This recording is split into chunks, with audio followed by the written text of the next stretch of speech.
Oncle Julien, las d'une vie d'aventure et de mystère, retrouve les siens après 50 ans d'absence. Mais le vieil aventurier meurt subitement et le médecin soupçonne un acte criminel. L'enterrement a lieu 2 semaines plus tard. Un jour de juillet, un podcast en 21 nouvelles de Philippe Crubézy.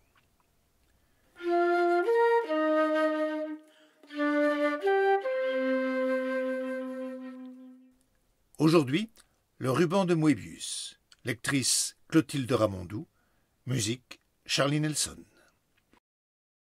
Pont-au-Double, Paris 4e.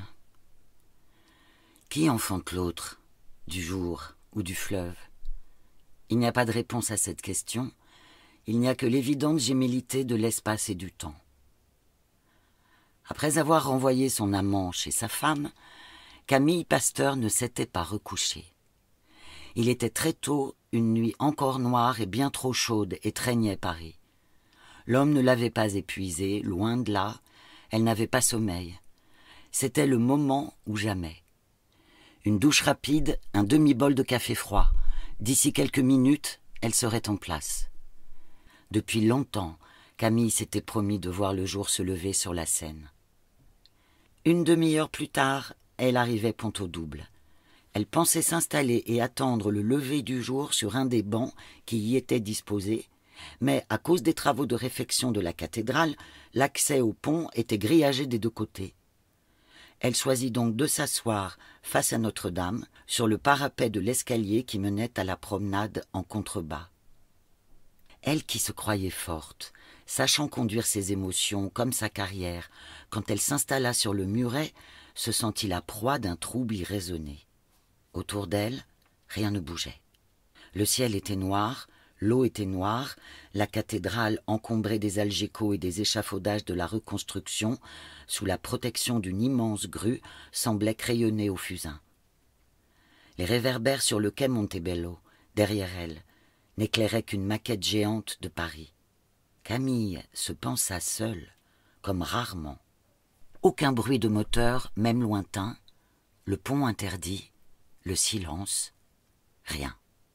Rien que la douceur des arches de fonte, le jeu des lumières électriques à travers la structure aux couleurs de rouille, leur rebond sur l'eau noire, la masse blanche d'une péniche restaurant accostée à la promenade, plus loin, sur sa droite. Rien ni personne. Un temps suspendu et privilégié. Elle était là, heureuse, unique et semblable, petit maillon parmi d'autres petits maillons passés et à venir, tentant de comprendre le mystère d'un fleuve millénaire et la pérennité des pierres. Détachée des contingences, fixe et flottante, immobile et en mouvement. Elle n'était plus spectatrice du paysage puisqu'elle appartenait au paysage. Ni plus ni moins qu'une goutte d'eau du fleuve, une feuille d'arbre, un brin d'herbe au pied de l'arbre. L'idée lui vint de la gémellité des êtres. Puis l'idée lui vint de l'origine du monde, puis l'idée de son terme, puis que la Seine coulait le long d'un ruban de Moebius. Ni début, ni fin. Les sensations, les idées, les concepts se bousculaient dans son esprit comme quand, adolescente, couchée dans l'herbe avec sa copine Marie, guettant les étoiles filantes, elle se laissait aller aux rêveries cosmogoniques les plus improbables. Ça commence où? Ça finit où? Où et quand l'univers? Si on se concentre, on pourra sentir dans notre dos la rotation de la terre. Un chevalier, une bergère avaient dû s'asseoir à cette place, ou plus bas sur les berges, pieds dans l'eau jusqu'aux chevilles, par une nuit trop chaude. Mais aussi la Saint-Barthélemy. Tue, l'assassinat de Coligny et les cadavres au fil de l'eau. Malheur aux maisons marquées d'une croix. Elle s'en effraya, avant d'en sourire, voyant Pardaillan qui traversait la tourmente sans une égratignure.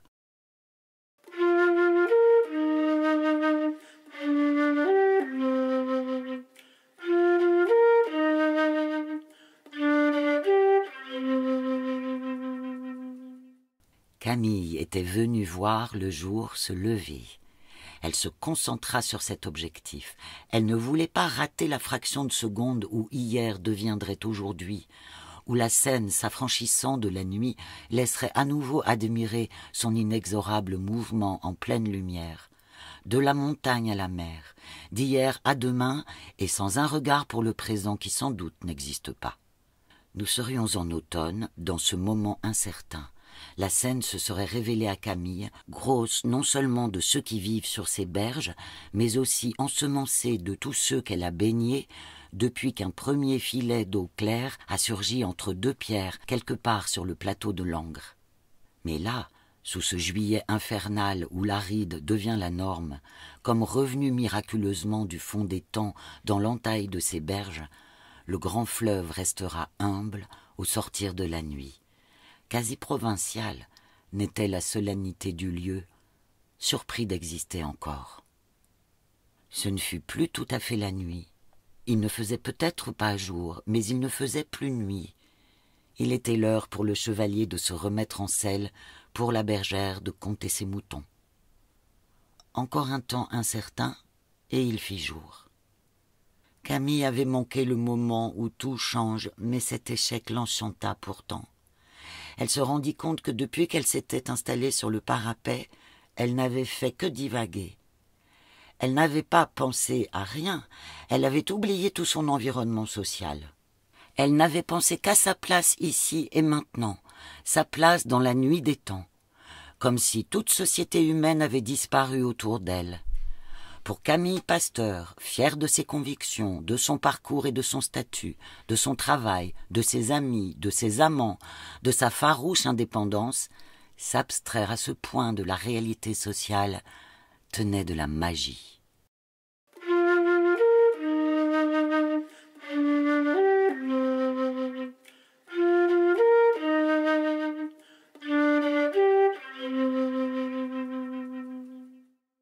Un peu plus tard, Camille quitta le parapet devenu inconfortable.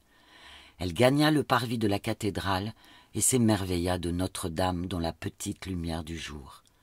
Une émotion nouvelle l'étreignit à la vue de ce grand corps meurtri, enchâssé dans ses longs tubes d'acier. Une image encore pâle et tremblante où douleur et espoir se mêlaient en silence. La cathédrale paraplégique, mais fière et croyante en sa guérison. Quelque chose comme l'idée d'un miracle, et le ciel était encore d'une couleur tendre. Le temps s'est défroissé, les lampadaires se sont éteints, et l'aube est devenue la journée. Trait d'union, couture des siècles. Le moment de l'aube était passé, mais rien n'avait encore vraiment débuté. Le chantier était silencieux, et le peu de voitures qui commençaient à circuler rue de la Cité ne masquait pas le salut matinal des oiseaux.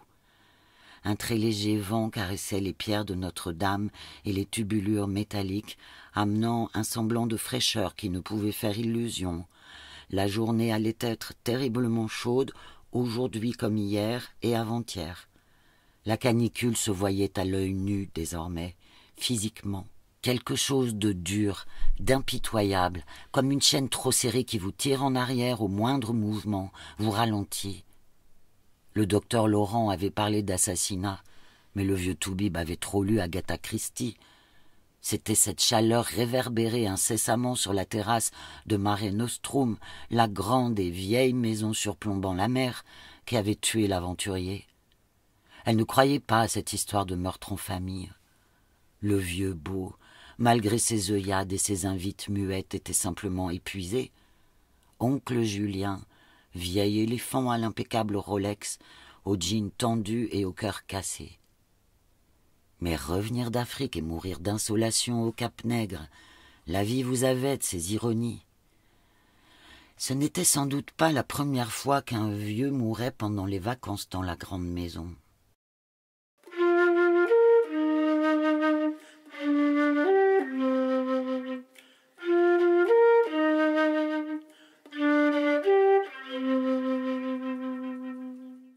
Camille regrettait d'avoir enfilé sans réfléchir son jogging maintenant trop chaud, ses tennis trop lourdes. Les cafés n'étaient pas encore ouverts, le square Jean 23 sûrement fermé. Elle ne savait plus trop comment occuper son temps libre. À 10 heures, elle devait rejoindre son cours de tango rue des Archives, à 2 pas de chez elle. Elle avait largement le temps de rentrer prendre un vrai petit déjeuner, mais surtout de se changer. Chez Léon et Marion, société de tango et milonga, on ne s'habillait pas n'importe comment. Pas de tennis ou de vêtements mous, les corps devaient être tenus. Les hommes pouvaient rester col ouvert, mais les femmes devaient être en robe et talons hauts, sinon Léon, aussi bien que Marion, les refusait poliment. La cousine de Camille, Neige, qui pourtant lui avait fait découvrir le cours, avait cessé d'y venir, apparemment offusquée des remarques trop machistes de Léon, pour qui le danseur devait faire comprendre à sa partenaire son désir de lui arracher le soutien-gorge avec les dents. Mais Camille avait continué sans elle. Tout ce folklore pseudo-viril l'amusait, et elle était heureuse de retrouver tous les samedis matins cette micro-société de danseurs où se côtoyaient dans la bonne humeur cadres, intellos et employés, jeunes et moins jeunes, qui se pliaient de bonne grâce au règlement vestimentaire. Et Camille adorait mettre sa robe bleu nuit largement échancrée, qu'elle agrémentait soit d'un collier de perles, soit d'un foulard de soie rouge noué façon canaille. Elle aimait bien que les hommes rêvent en la voyant glisser sur le parquet, comme elle avait souri des derniers regards d'oncle Julien sur sa chemise de lin nouée sous la poitrine, quelques instants avant sa mort. Camille n'avait ni montre ni téléphone et n'avait pas une idée précise de l'heure. Si ce matin la vie était douce, légère, elle avait bien conscience que l'après-midi serait certainement plus grave et éprouvante. Chaque chose en son temps, pensa Camille. D'abord le tango, puis la procession. Elle allait rentrer chez elle sans se presser, ferait 2-3 courses à l'épicerie bio, se préparerait. Elle était décidée à ne pas mégoter question féminité et redescendrait mettre en jeu son soutien-gorge. Après le cours, le chef d'atelier retraité de chez Renault, la juge d'instruction et le couple de comédiens l'accompagneraient sûrement aux viettes habituelles où ils parleraient de tout et de rien. Surtout de rien, mais en riant beaucoup.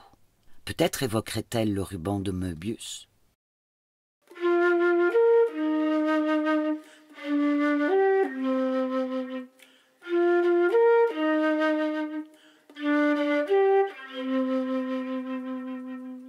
Le parvis était désert.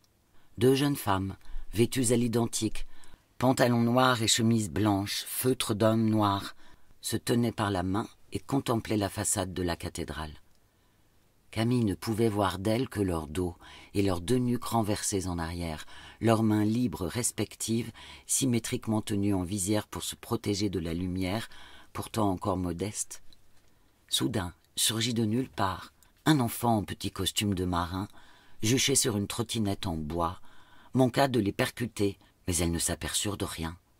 La mère du gamin le rattrapa à l'instant et d'une tape sur la nuque le fit descendre de son engin, avant de se signer 3 fois en esquissant une génuflexion, tête tournée vers les apôtres. Le petit se mit à pleurer et tapa des poings la longue robe noire de la mère. Il pleurait, mais aucun son ne sortait de sa bouche tordue par la colère. Se tenant toujours par la main, les 2 amis se dirigeaient maintenant vers les voitures garées sur l'esplanade, perpendiculairement au fleuve. Le fleuve se succédait à lui-même infiniment, et le ruban qui n'avait jamais commencé n'en finirait jamais. Des voitures magnifiques, Simca ronde, Frégate, DS-19, Ford Tonus, toutes plus rutilantes les unes que les autres sous le soleil du petit matin. Les 2 filles-garçons s'engouffraient maintenant dans une 403 décapotable et manœuvraient pour rejoindre la rue de la Cité. Camille eut le temps de voir que la conductrice allumait une disque bleue. Tout près du porche, une dizaine de bonnes sœurs à cornettes priaient à genoux, en latin et de toute leur âme. Un peu en retrait, une frêle jeune fille, pieds nus et couverte d'un informe vêtement de drap gris sale, égrenait convulsivement un chapelet. Dans ses cheveux, de la paille ou de la sciure de bois. À quelques mètres de la fillette, un soldat, arquebuse à la main, arrimé dans de grandes bottes qui lui montaient plus haut que les genoux, buvait à sa gourde. Un filet de vin mouillait son menton. Son cheval se nourrissait tranquillement de l'herbe des buissons clôturant le parvis. Et encore d'autres passants qui surgissaient, touristes chinois accrochés à leur perche à selfie, vieux bourgeois à chapeau et cravate, marchandes des 4 saisons, religieux, ouvriers, estropiés, policiers à moustaches et voleurs en guenilles, traversant et retraversant l'esplanade sacrée au rythme de leur temps et de leurs besoins, au rythme de la scène. Jusqu'à ce musicien noir, visiblement échappé d'un dernier set tout proche, venu verser son baume cuivré sur les blessures du monument face à la statue de Marie portant l'enfant. Le blues sortit Camille de son hébétude.